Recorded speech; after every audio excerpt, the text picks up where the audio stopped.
Hello, this is Liam, and I'm here with my leg, ankle, and foot palpations on my friend Jeff here. So starting off, we have the femur, which runs down into the tibia here. We have the tibial plateau, and then we're going to move down into the tibial tuberosity right here in front. We have the tibial condyles. We have the medial and the lateral over here. We have Gertie's tubercle over on this side. We have the tibial shaft, which runs down the front here. We have the medial and lateral malleoli. We have the medial one right here and the lateral malleoli right here. We have the popliteal line, which is on the backside of the tibia here. And then we have the fibula. We have the apex right up on top here, which runs down into the head of the fibula. And this has the proximal tibiofibular joint. This runs down into the head runs down into the neck of the fibula, which goes down into the shaft, which we can't really feel anymore, and runs down all the way to the distal tibiofibular joint. Next up, we have the talus right here, which with the tibia and fibula forms the talocrural joint. Right down here, we have the calcaneus,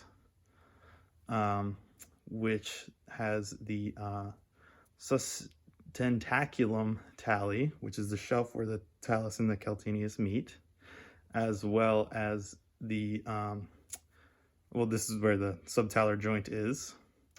And we also have the medial tuberosity of the calcaneus, which is right down the bottom here.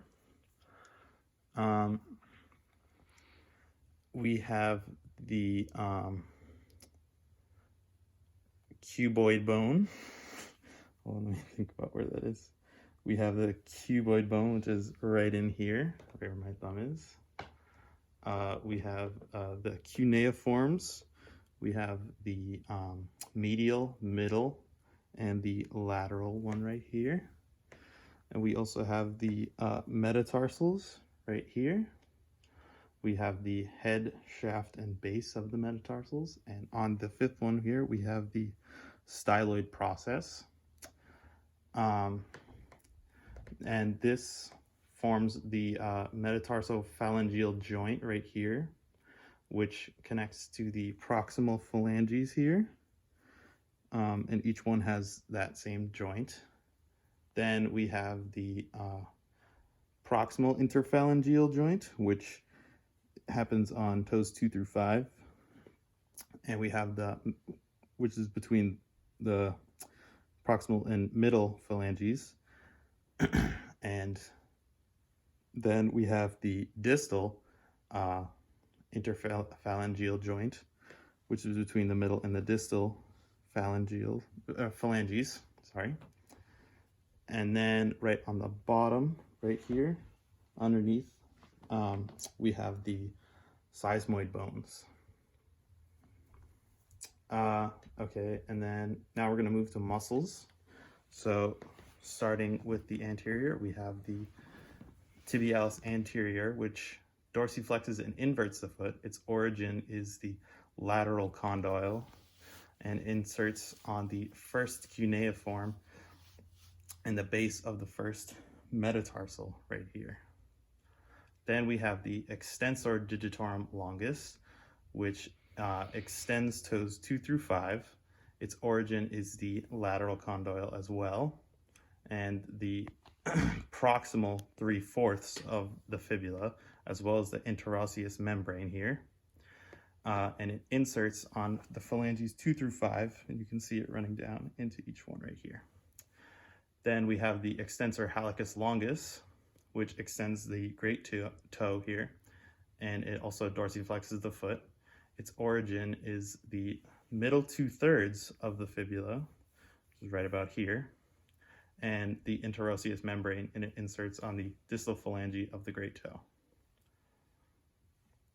Next up, we have the peroneus tertius, which does dorsiflexion and eversion of the ankle. Its origin is the distal 2/3 of the fibula, or distal 1/3 rather, and the interosseous membrane, and its insertion is the dorsal aspect of the 5th metatarsal, which is right here. Next up, we have the peroneus longus, which is in the lateral compartment, and it does eversion and plantar flexion of the foot, and its origin is the lateral tibial condyle and the proximal 2/3 of the fibula, and it inserts into the base of the 1st metatarsal as well as into the 1st cuneiform right here.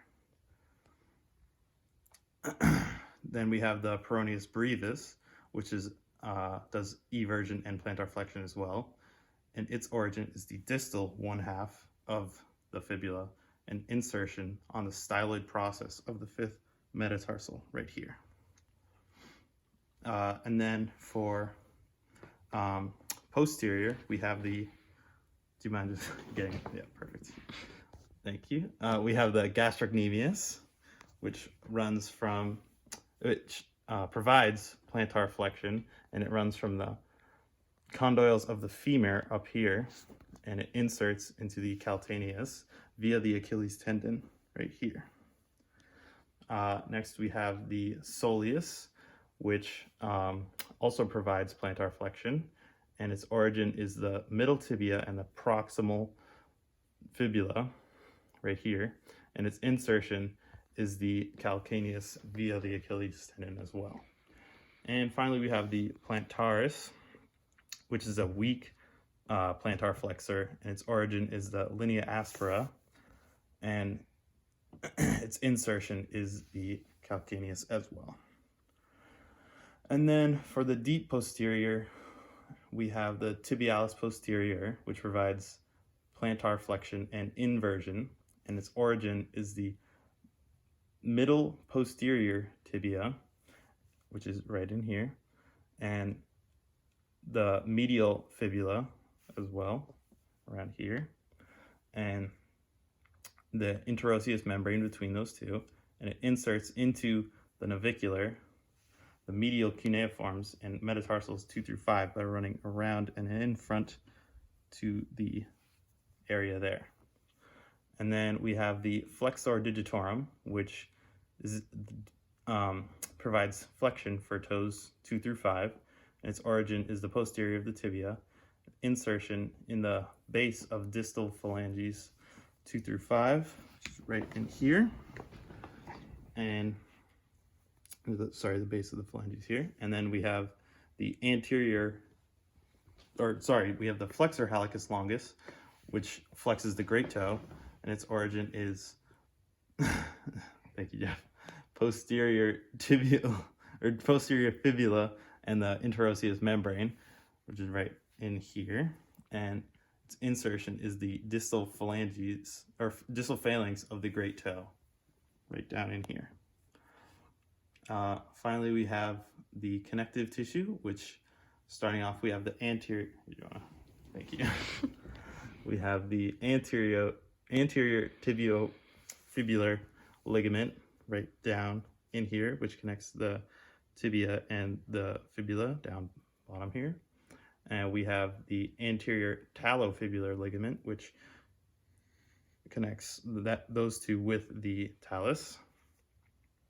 And then we have the calcaneofibular ligament, which connects the fibula to the calcaneus right here. We also have the deltoid ligament, which is right in here. And then we also have the spring ligament, which is right below that, right in here. And finally, we have the plantar fascia, which runs down the bottom aspect of the foot. I believe that is everything. Thank you.